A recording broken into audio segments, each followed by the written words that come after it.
Coucou tout le monde, comment ça va? J'espère que vous allez bien, que tout se passe bien pour vous. Aujourd'hui, je vous retrouve pour une nouvelle vidéo dans un endroit, j'allais dire insolite. C'est pas que l'endroit est insolite, c'est le fait de filmer dans cet endroit qui est insolite.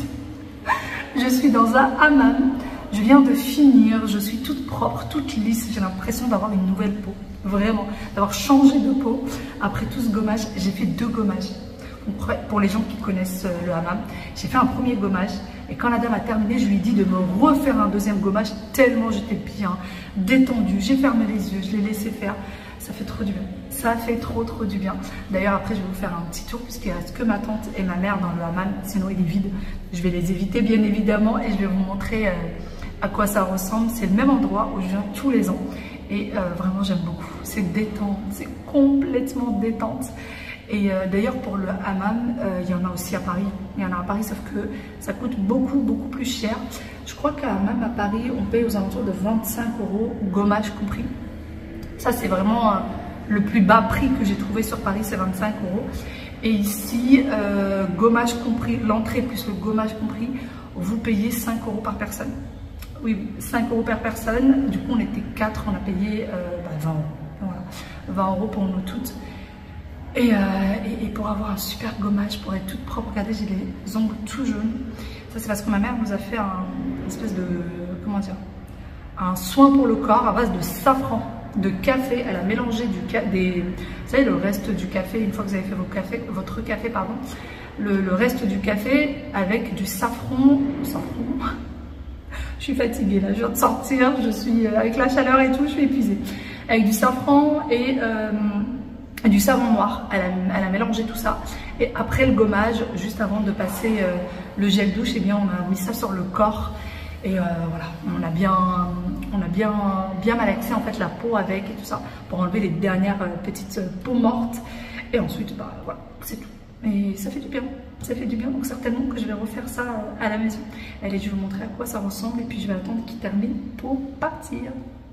Voici à quoi ressemble un hammam au Maroc pour ceux qui ne connaissent pas. Là, c'est la salle où vous posez vos affaires, où vous changez avant de rentrer et vous changez après être sorti. Bon, je me permets de filmer parce qu'il n'y a personne et voici la salle. Donc chacun a sa petite chaise, son petit lavabo et de quoi prendre l'eau. Voilà. Bon, je vous montre pas de l'autre côté parce qu'il y a ma mère et ma tante qui sont encore en train de se laver. Et là, c'est la salle chaude. Voilà. Là, c'est là où il fait le plus chaud. Ici, c'est assez sec et assez chaud. Et il y a des gens qui aiment bien se laver ici malgré que c'est hyper chaud. Voilà. Et du coup, non. Ma mère a peur que je la filme. Et en fait, ici, c'est là où se passent les gommages. Donc là, elle pose ça. Là, ils sont lavés, c'est pour ça qu'ils sont là. En fait, ils les posent là et vous vous allongez et elle vous fait le gommage. Mais le gommage, elle vous enlève la peau, quoi. Voilà. Voilà à quoi ça ressemble. Bon, ça y est, tout le monde a terminé. On s'en va enfin. Et on rentre pas à la maison, on va chez ma tante, ou plutôt la tante de ma mère. Et on va aller manger chez elle un couscous avec de la semoule de... Maman, c'est de la semoule de maïs? C'est ça, hein? On va manger un bon couscous avec de la semoule de maïs. Vous voyez plus rien, je suis toute noire. Pas grave, j'ai hâte. Elle va nous faire ça avec, je crois, des... Comment ça s'appelle?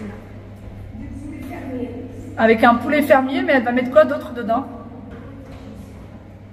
Je sais plus comment ça s'appelle. Je sais plus comment ça s'appelle. Elle va faire ça avec 2 viandes différentes. J'ai hâte. J'ai hâte, surtout que c'est l'un de mes plats préférés. D'ailleurs, là, c'est la 2e salle. Il y a une première salle et après, il y a une 2e salle. Il y a ma tante qui est juste là, en train de faire sa prière. Et ma grand-mère qui est derrière moi, qui vient de terminer sa prière. Et elle a terminé une sieste parce que ma grand-mère avait fini bien avant nous. Elle a eu le temps de faire une petite sieste. Et voici du coup le fameux couscous à la semoule de maïs. Alors faut savoir qu'on est arrivé hyper tard, on a fini le hammam très tard. Du coup ma tante nous avait attendu, la pauvre, et c'était super bon. Il était fait avec du poulet et avec de la viande séchée, donc le gdid. Elle avait mélangé les deux, c'était excellent, vraiment très bon. En voiture, ça y est, on a terminé de déjeuner, je me suis reposée un petit peu. J'avais tellement faim, mais tellement faim, je vous dis pas.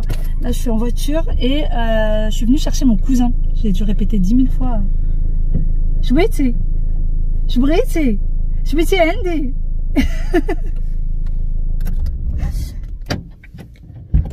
شويه عندنا عرفتي راه جيت لهنا باش ندخل للدار لقيت راسي ما جا السوارت الله اكبر ما عندكمش ما صورت ولا حاجه لا انا جيتي هنا والله ما هذا السوارت جيت لهنا شنو ديري دابا واش نمشي عند خالتي نجيب السوارت ونعاود نرجع ما عرفتش je suis hyper intelligente en fait j'étais chez ma tante et je suis revenue du coup pour récupérer un truc chez ma grand-mère sauf que j'ai pas pris les clés avec moi voilà et j'ai mon cher et tendre cousin avec moi Coco. C'est un peu le double de Ryan, voilà. Tête en l'air, gentil. C'est un gentil cousin. Ouais. C'est mon gentil petit cousin. Ouais. Du coup, je fais quoi? Amel, c'est ma petite cousine. Ta petite cousine? Oui. T'as quel âge? Je sais pas. Toi, t'as quel âge? Il doit avoir au moins 10 ans. Non, plus que 10 ans. 13 ans. 13 ans de moins que moi. Tu es? T'as 22 ans?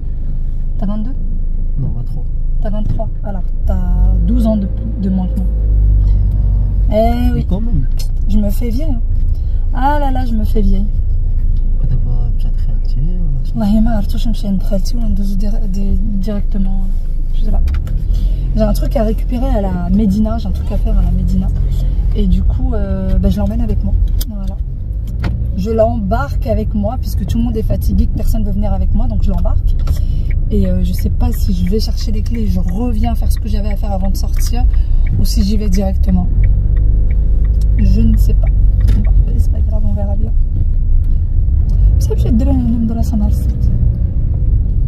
كيقراو ما صعب. ولكن نورمالمون كانوا كيقراو لابخيميدي ديال زعما نص نهار ديال الصباح ماشي ديال العشيه.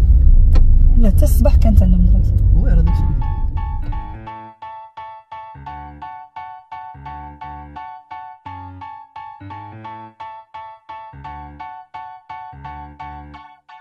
I was sitting at a cafe, staring out the window, dreaming of a love like fire. Je viens d'arriver dans la petite galerie où j'étais l'autre fois. Et du coup, je prends mon petit tableau préféré. Sauf que moi, je veux pas le cadre. Je veux juste le tableau à l'intérieur parce que le cadre, déjà c'est pas trop mon style. Et en plus de ça, je pourrais pas le transporter. Il passerait pas dans la valise. Donc il va juste me retirer le cadre, me retirer les tasseaux et m'enrouler en fait, me rouler la toile. Et du coup, c'est l'artiste lui-même. Voilà, c'est lui-même qui l'a fait.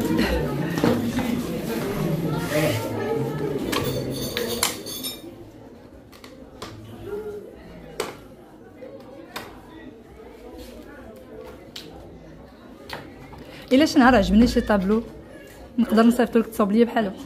الطابلو اللي عجبك اها حتى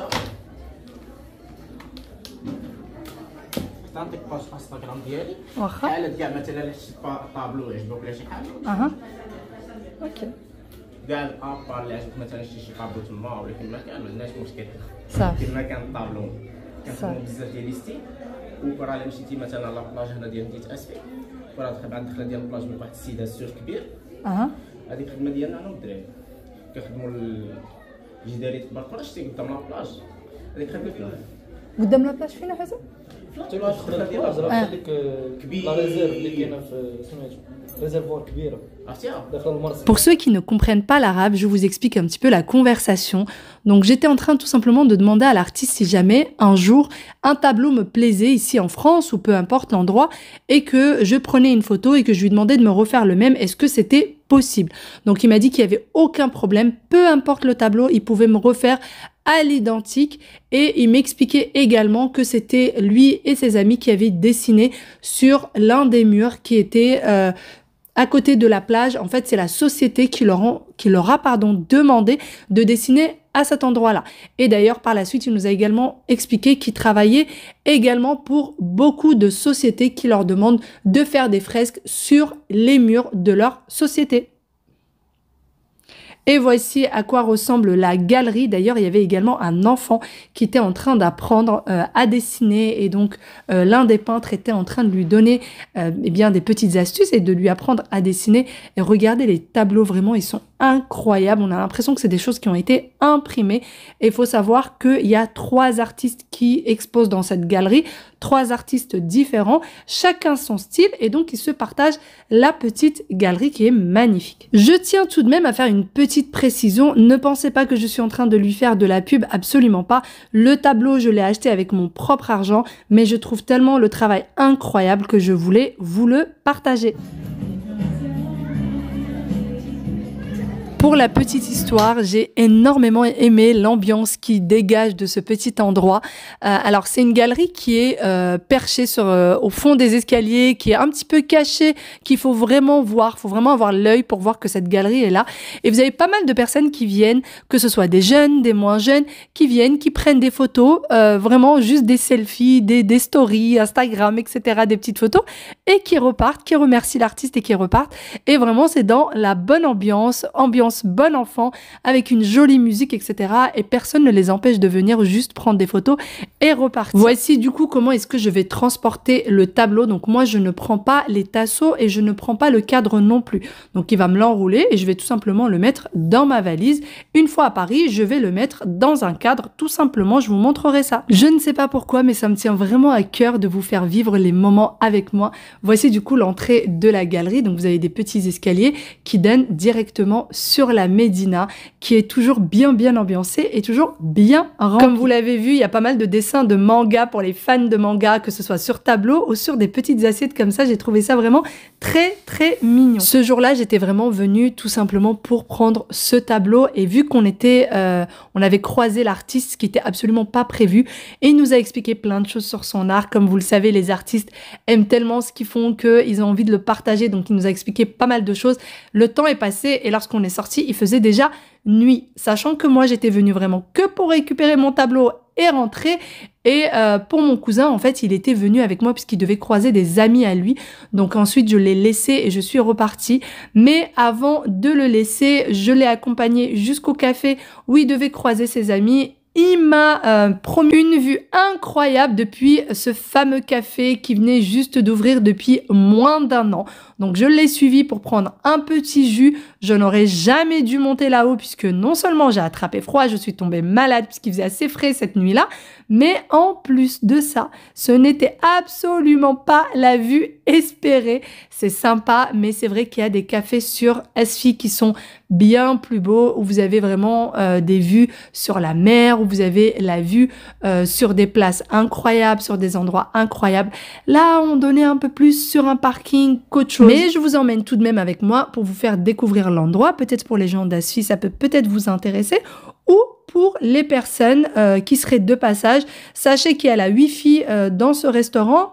Il y a d'ailleurs des gens qui étaient en train de travailler, donc il y avait pas mal de personnes avec leur ordinateur qui faisaient, je sais pas s'ils faisaient du télétravail, des réunions ou quoi que ce soit.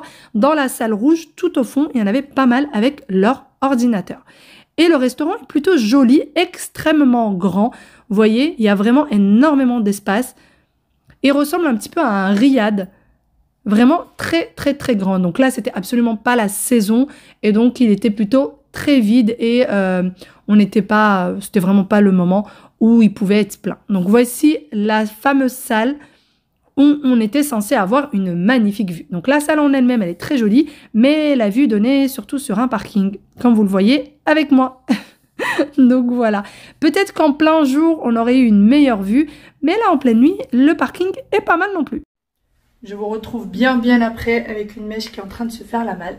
Avec une voix complètement cassée, à moitié malade. Alors, j'aurais jamais dû aller dans ce café. J'aurais jamais dû. Faut savoir qu'on y a passé franchement 10 minutes top chrono, le temps de boire ce petit jus. Et pour la petite anecdote, la fille qui nous a servi était une amie à mon cousin. Donc ils se connaissaient. Et quand elle est venue, donc quand j'ai compris que c'était une amie à lui qui se connaissait, alors au début j'ai eu des petits soupçons, je me suis dit ah c'est peut-être sa petite amie, c'est pour ça qu'il m'a emmenée là et tout pour la connaître ou quoi que ce soit, alors que non, c'était juste une amie.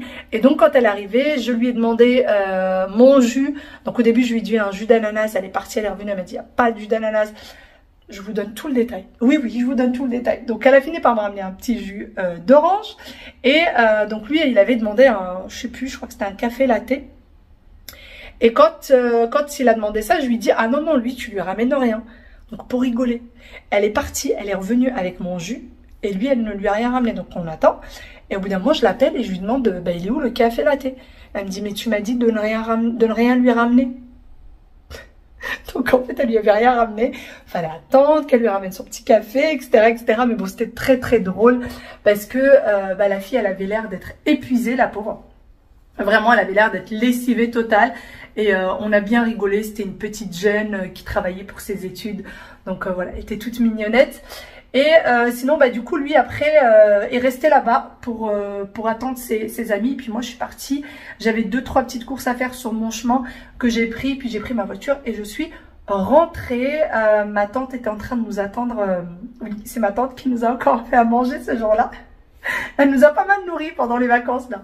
Et du coup, elle nous avait fait le harira. Donc, vous savez, la soupe qu'on prend pendant la rupture du jeûne lors du ramadan. Et j'en avais vraiment, vraiment envie. Donc, elle nous avait fait ça pour le dîner. Et moi, je devais prendre Shbaki avec moi sur mon chemin. Je devais l'acheter parce qu'ils n'en avaient pas. Et je devais acheter des dattes parce que bah, le harira, on l'accompagne toujours avec ces petits gâteaux bien sucrés et avec des dattes. Donc, j'ai pris ça sur mon chemin. Je suis rentrée, on a bien mangé, on a bien rigolé et on est rentré faire un bon gros dodo. Donc voilà, alors il y a plein de choses durant ces vacances que j'aurais voulu vous partager, que j'aurais voulu vous filmer, mais en fait vu que j'avais pas de connexion, vu que je pouvais pas vous partager grand chose, et ben ça me donnait pas trop envie de vous filmer, de filmer tout le quotidien. Mais c'est pas grave, ça sera pour les prochaines vacances. D'ailleurs, excusez ma tête un petit peu fatiguée, puis ma voix très fatiguée aussi. Parce que je vous avoue qu'après un hammam, normalement, on se met un foulard sur la tête. Faut savoir que la tradition, c'est ça. Quand vous sortez du hammam, vous mettez un foulard sur la tête, vous vous habillez chaudement, etc., etc. Moi, en général, quand je vais au Maroc, c'est l'été. Et quand je sors de là, ben, je mets pas de foulard parce qu'il fait tellement chaud, je vois pas l'intérêt. En général, je tombe pas malade. Sauf que là, on n'est pas en plein été. Donc, il fait chaud la journée, mais il fait frais la nuit. Et il y a quand même des petits vents, sachant que je suis dans la voiture, que souvent les vitres sont ouvertes, pardon.